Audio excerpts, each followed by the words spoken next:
നോക്കൂ, M V Govindan master ഇതുവരെ ഒരഴിമതിയുടെയും പഴ കേട്ടിട്ടില്ലാത്ത നേതാവാണ്. ഇപ്പൊ രാഷ്ട്രീയം പറയുമ്പോൾ വിമർശിക്കുന്നുണ്ടാവും. കഴിഞ്ഞ തദ്ദേശ തെരഞ്ഞെടുപ്പിന്റെ സമയത്താണ് പഴയ RSS ബന്ധം ഒക്കെ വലിയ വിവാദമായ കാര്യമാണ്. പക്ഷേ അതിനപ്പുറത്തേക്ക് അഴിമതി എന്നൊരു പഴി ഇതുവരെ കേട്ടിട്ടില്ല എന്നുള്ളത് പ്രധാനപ്പെട്ട. കാശിന്റെ താല്പര്യമില്ല എന്നാ കണ്ണൂരിൽ പറയാ.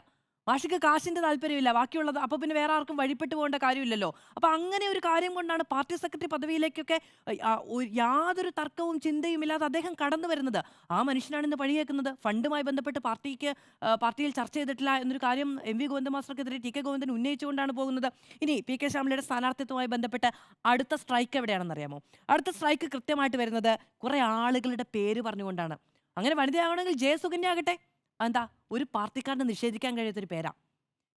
ജനകീയമാണ്, പാർട്ടി ഘടകങ്ങൾ ഇതുപോലെ പ്രവർത്തിച്ചു വന്ന ഒരാളാണ്. ജയസുകന്യ ആകട്ടെ. അപ്പോൾ അവിടെ ഒരു കൊട്ടിരിക്കുകയാണ്.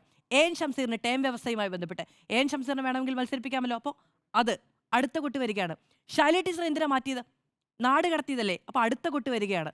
അപ്പോൾ അതിന് പിന്നാലെ പി ജയരാജൻ, ഈ അവസാനത്തെ ആണി എന്നൊക്കെ പറയില്ലേ, അതുപോലെ പി ജയരാജനെ ഒതുക്കിയില്ലേ എന്നൊരു ചോദ്യം ചോദിക്കുകയാണ്. നോക്കൂ, ഇതിപ്പം പാർട്ടിക്ക് കൃത്യമായി വിശദീകരിച്ച് മുന്നോട്ട് പോകാൻ കഴിയുന്നുണ്ടെങ്കിലും ഈ നേതാക്കൾ ആരും ഇതുവരെ പരിഭവമോ പരാതിയുമായി മുന്നോട്ട് വന്നിട്ടില്ല എങ്കിലും ഇതൊക്കെ വിഷയങ്ങളാണെന്നേ. ആ വിഷയങ്ങളായി തൊട്ടുകൊണ്ടാണ് ഈ വാർത്താ സമ്മേളനം ഏതാണ്ട് 1 മണിക്കൂർ 20 മിനിറ്റ്, അതൊരു അരമണിക്കൂറിൽ നിർത്തിയിരുന്നെങ്കിലുണ്ടല്ലോ ഈ പ്രതിരോധത്തിലേക്ക്, പിന്നെ അവസാനത്തിലേക്കൊക്കെ വരുമ്പോൾ ടി കെ ഗോവിന്ദൻ കുറച്ച് പ്രതിരോധത്തിലേക്ക് പോകുന്നുണ്ട്. ഒരു അരമണിക്കൂറിൽ നിർത്തിയിരുന്നെങ്കിൽ ക്ലാസിക് വാർത്താ സമ്മേളനം എന്ന നിലയ്ക്ക് അത് പരിഗണിക്കപ്പെട്ടേനെ എന്നുള്ളതാണ്.